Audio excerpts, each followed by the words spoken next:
Okey, Assalamualaikum, selamat petang. Um, Pada petang ini kita berpeluang lagi untuk sama-sama di dalam video saya berbincang tentang satu lagi tajuk di bab 4, iaitu tentang tumbuhan semula jadi di Malaysia. Tajuk yang ketiga pada petang ini adalah kepentingan tumbuh-tumbuhan semula jadi di Malaysia. Okey, mengikut buku teks muka surat 65, terdapat disenaraikan 5 kepentingan tumbuh-tumbuhan semula jadi yang terdapat di Malaysia. Yang pertama, tumbuhan semula jadi berperanan sebagai kawasan tahan hujan. Yang kedua, berperanan sebagai menyeimbangkan ekosistem. Yang ketiga, hutan berperanan sebagai sumber perubatan, especially kepada perubatan tradisional. Yang keempat, kepentingan tumbuhan adalah sebagai habitat ataupun rumah kepada pelbagai jenis spesies. Dan yang terakhir, peranan tumbuh-tumbuhan adalah sebagai sumber bahan mentah.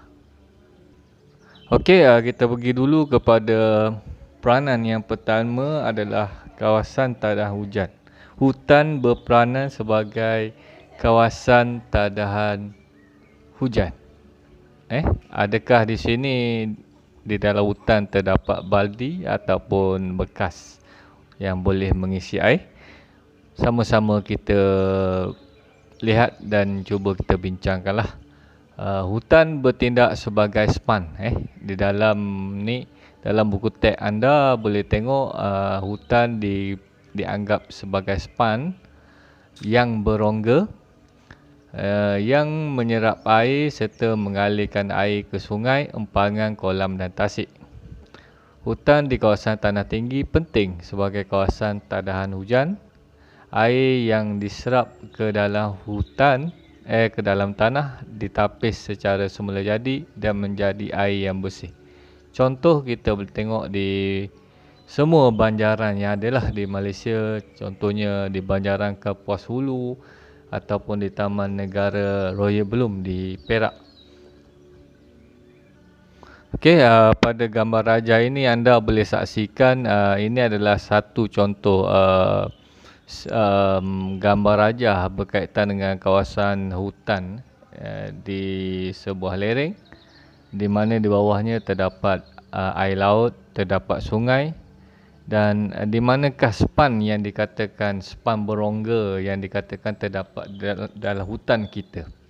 Okey, sebenarnya di bawah pokok yang tumbuh ini adalah terdiri daripada tanah dan juga batu-batuan yang tersusun.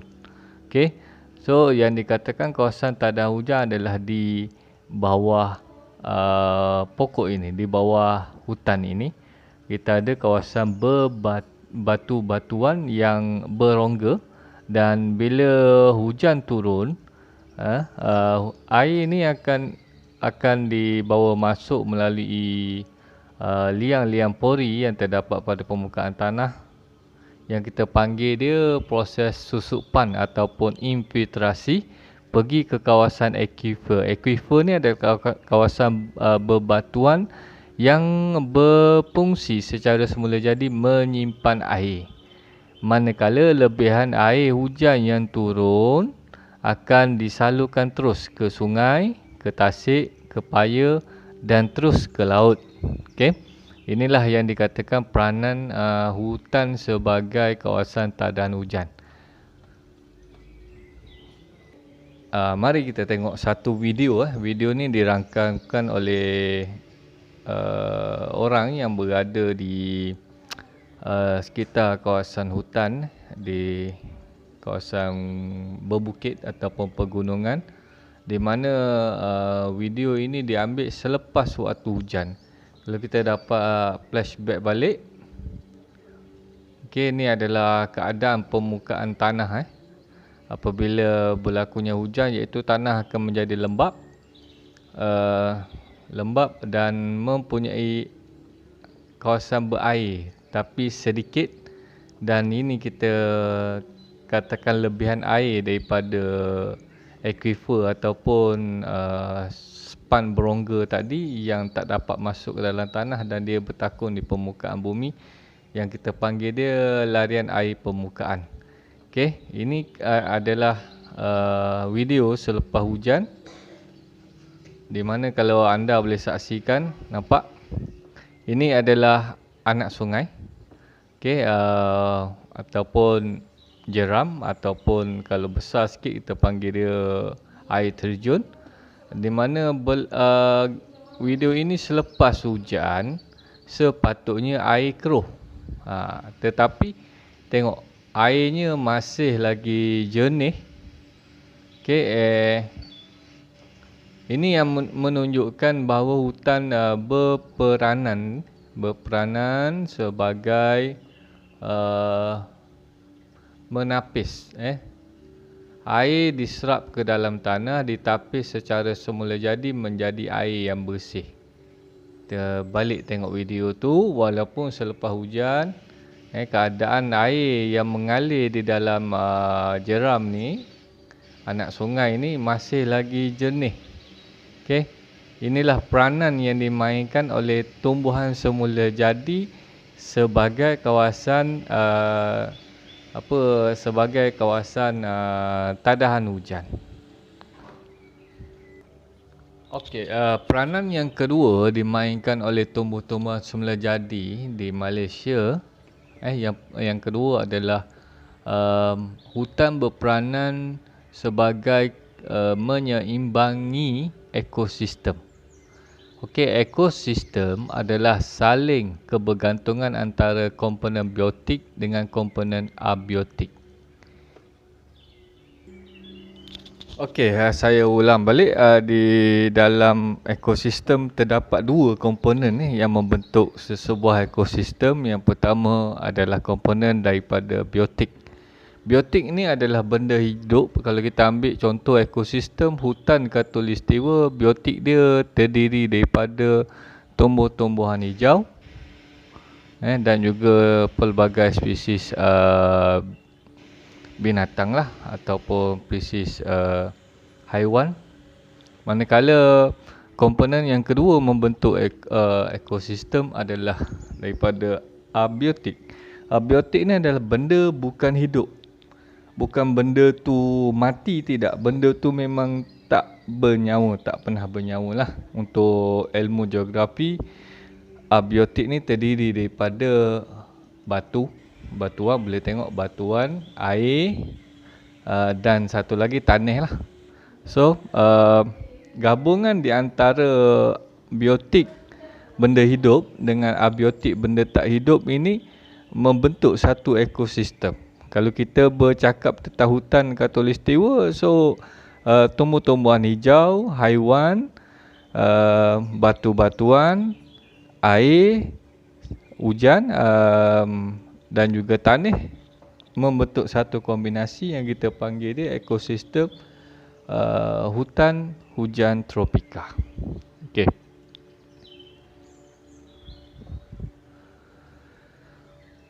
So, kawasan hutan merupakan satu ekosistem dengan tumbuh-tumbuhan semula jadi sebagai salah satu komponen biotik utama. Kenapa tumbuh-tumbuhan semula jadi sebagai salah satu komponen biotik utama? Kerana tumbuh-tumbuhan adalah pengeluar. Pengeluar bermaksud dia membuat makanan sendiri. So, kamu boleh tengok ni salah satu contoh hutan hujan tropika yang terdapat di negeri Sabah. Kalau saya baca tajuk blog ni, Sabah menjadi negeri utama program pemeliharaan hutan hujan tropika. Kenapa? Sebab hutan berperanan sebagai komponen utama dalam sesebuah ekosistem. Okey, boleh refer buku teks muka surat 66. Tumbuh-tumbuhan ni saling berinteraksi dengan unsur-unsur lain dalam komponen biotik dan abiotik bagi mewujudkan satu persekitaran yang seimbang. Apakah yang dimaksudkan dengan persekitaran yang seimbang? Okey,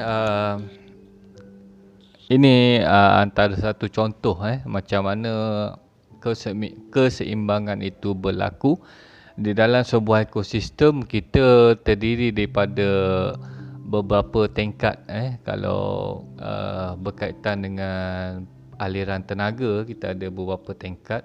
Yang pertama, kita ada komponen paling utama yang ni saya sebut tadi, hutan sebagai komponen utama dalam sesuatu ekosistem. Yes, because dia dikategorikan sebagai pengeluar. Pengeluar di sini bermaksud adalah menghasilkan makanannya sendiri, membesar sendiri, tak memerlukan elemen-elemen lain. Jadi pengeluar di sini kita boleh ambil contoh hutan khatulistiwa kita sebagai pengeluar, dan kita ada 3 tingkat pengguna yang memerlukan sumber makanan, sumber tenaga daripada pengeluar. Okey. Pertama kita panggil dia primer, contoh kat sini belalang. Belalang adalah sejenis binatang yang makan pengeluar, iaitu dia makan daun-daun. So di mana keseimbangan itu tercapai ialah pengeluar ni berperanan menyediakan makanan untuk pengguna primer.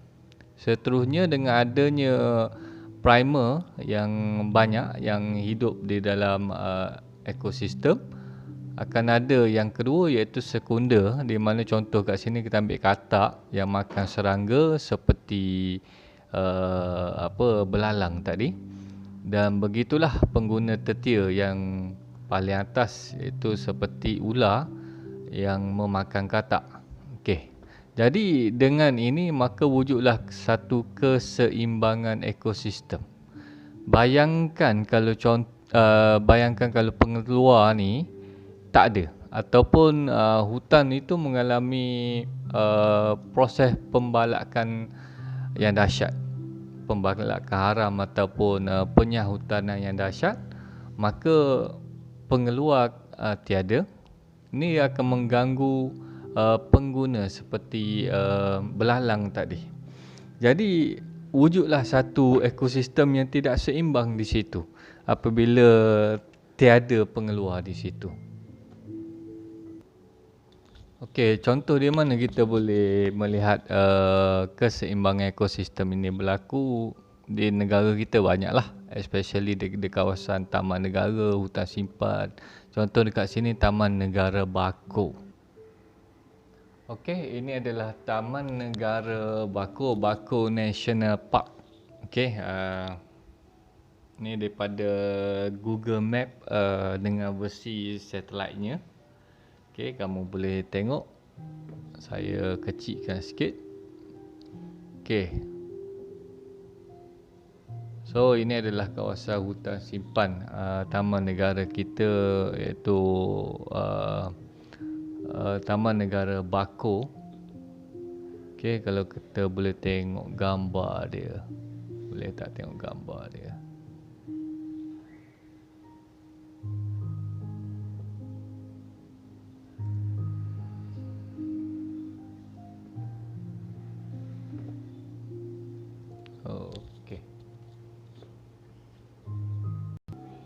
Okey, ini adalah Taman Negara Bako. Pemandangan daripada satu teluk lah. Tapi di sebelah kanan ini adalah hutan Taman Negara Bako di Sarawak. Kita tengok view 360 darjahnya. Okey. So, di dalam hutan ini, dalam Taman Negara Bako ini terdapat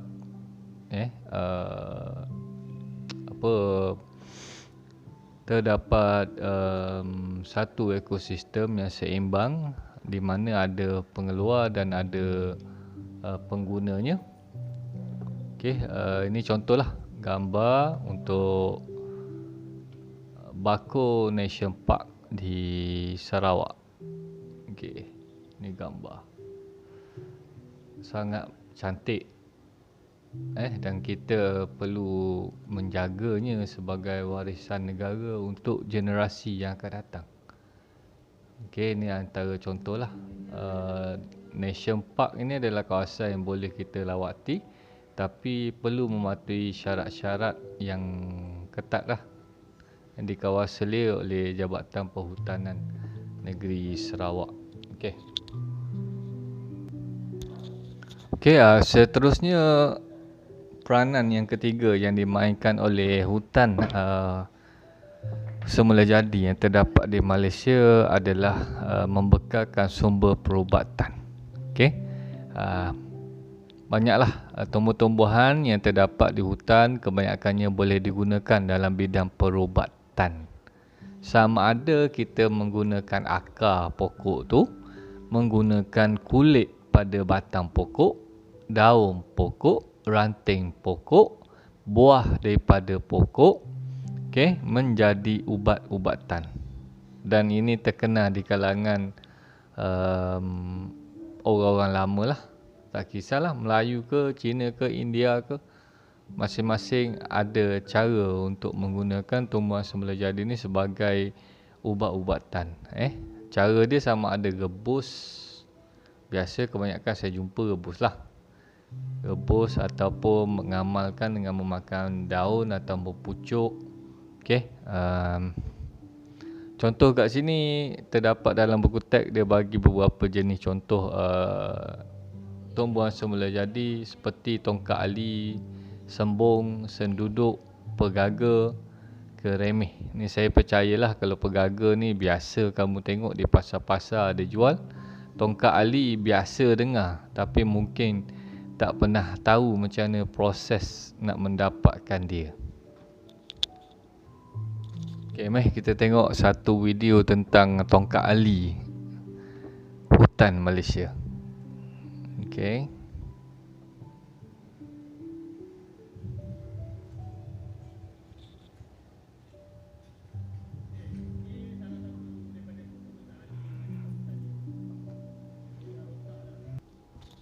Okey, ini adalah salah satu contoh tongkat ali yang dia pegang tu tongkat ali.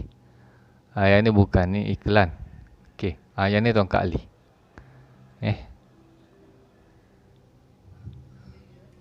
Okey, tu daun dia, boleh tengok daun dia halus, tajam.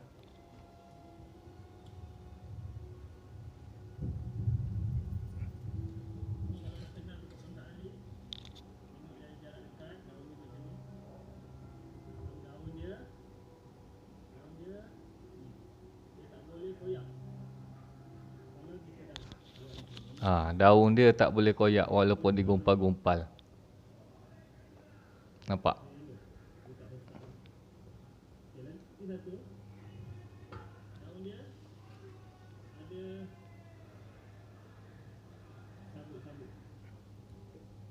Yang tu saya tak pasti.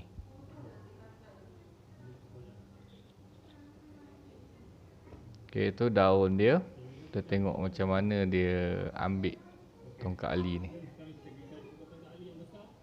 Alamak, macam mana boleh terbalik pula video brother ni.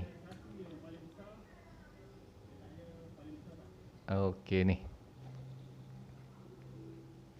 Okey, ni contoh. Dia kata yang paling besar.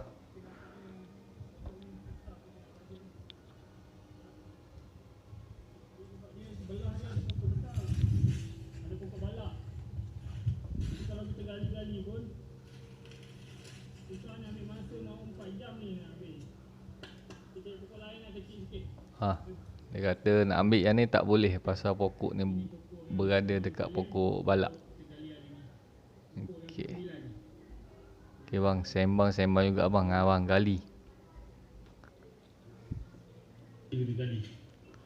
Okey, right.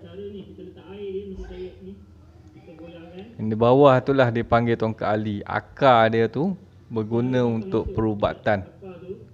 Tepi dia nanti senang kita nak cabut, dia licin. Okey, saya harap okey, seterusnya peranan hutan semula jadi di Malaysia adalah sebagai habitat. Okey, hutan bertindak sebagai habitat kepada pelbagai spesies flora dan fauna. Habitat di sini merujuk kepada tempat tinggal. Okey, hutan di Malaysia menjadi tempat perlindungan dan sumber makanan bagi hidupan liar. Haiwan juga memilih tempat tinggal berlainan untuk keselamatan, keperluan sumber makanan dan kesesuaian diri. Okey, sekiranya tumbuh-tumbuhan musnah, pelbagai spesies flora dan fauna akan kehilangan habitat dan sumber makanan. Contoh, dekat sini dia bagi contoh, pergi ke Taman Negara Endau Rompin, kamu boleh saksikanlah sebagaimana yang dalam gambar ni, iaitu burung tempur yang membuat sarang di bahagian atas pokok. Okey, ini pula adalah kita ambil habitat yang berada di sekitar kawasan Sungai Kinabatangan, iaitu di Sabah, di mana kita boleh saksikan spesies yang tinggal yang hidup di sekitar kawasan hutan di Sungai Kinabatangan ni. Kita boleh tengok di situ gajah tadi ada. Ni dan ini yang jarang kita dapat lihat di tempat lain. Tengok bahagian hidung dia tu menunjukkan orang Belanda. So ini adalah monyet Belanda yang hanya berada di sekitar Sungai Kinabatangan di Sipiluk, di Sabah, Kinabatangan lah. Okey. So ini yang dipanggil sebagai hutan sebagai habitat kepada hidupan. Inilah dia. Kamu boleh tengok sendiri, memerlukan sumber air, memerlukan sumber makanan. Jadi kawasan ini sesuai untuk habitat seperti gajah lah dan juga pelbagai spesies monyet tadi. Okay.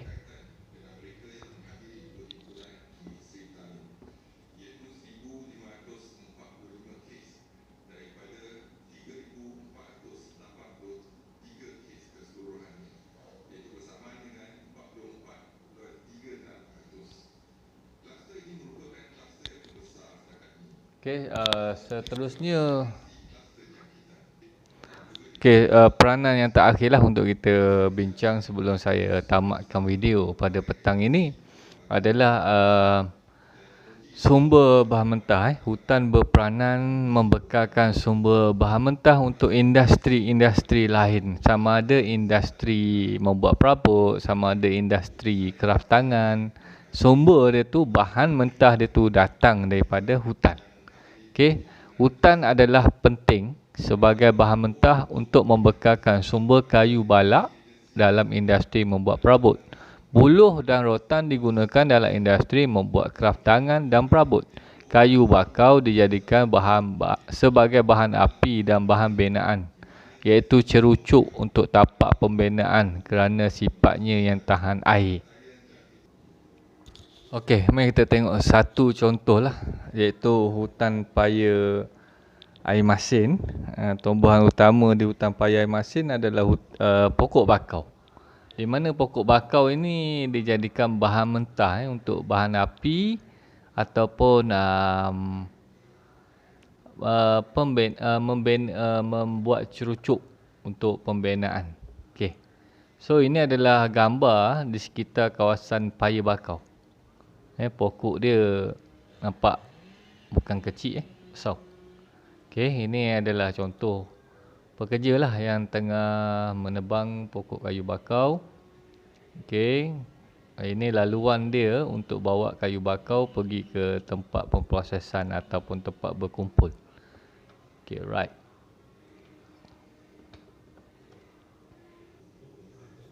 Okey, ini adalah contoh satu kawasan paya air masin yang dipenuhi dengan pokok bakau. So, pokok bakau di sini akan dijadikan arang kayu yang biasa kita gunakan untuk buat barbecue lah. Kalau sekarang ni, tu ialah kegunaan dia untuk barbecue. Okey. Saya kedepankan sikit. Tengok proses membuat arang. Okey.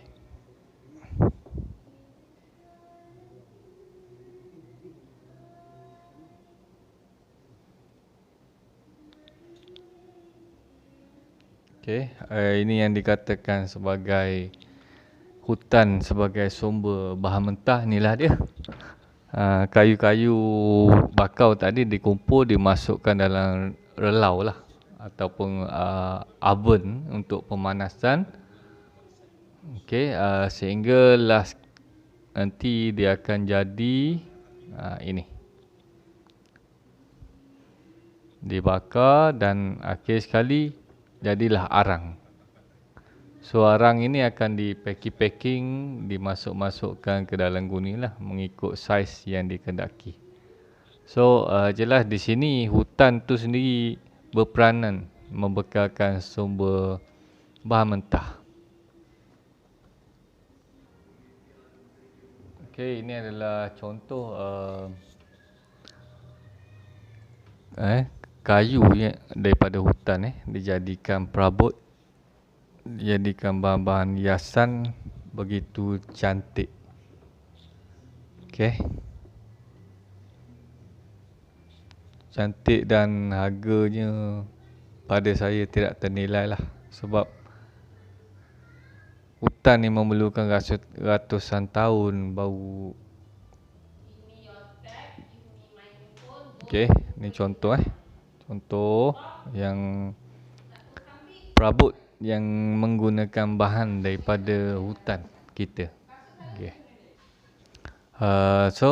Diharap dengan 5 kepentingan hutan tadi dapat memberi satu lagi penambahan ilmu pengetahuan untuk anda semua pada petang inilah. Saya akan susuli dengan soalan kepada grup masing-masing. Dengan itu sekian dahulu untuk tajuk 4.3 kita petang ini, iaitu kepentingan tumbuh-tumbuhan semula jadi di Malaysia. Ingat, ada 5 kepentingan tumbuh-tumbuhan semula jadi di Malaysia. Saya dah bagi penerangan bersama dengan contoh. So, sila hadamkan video saya. Salam jumpa lagi. Assalamualaikum warahmatullahi wabarakatuh.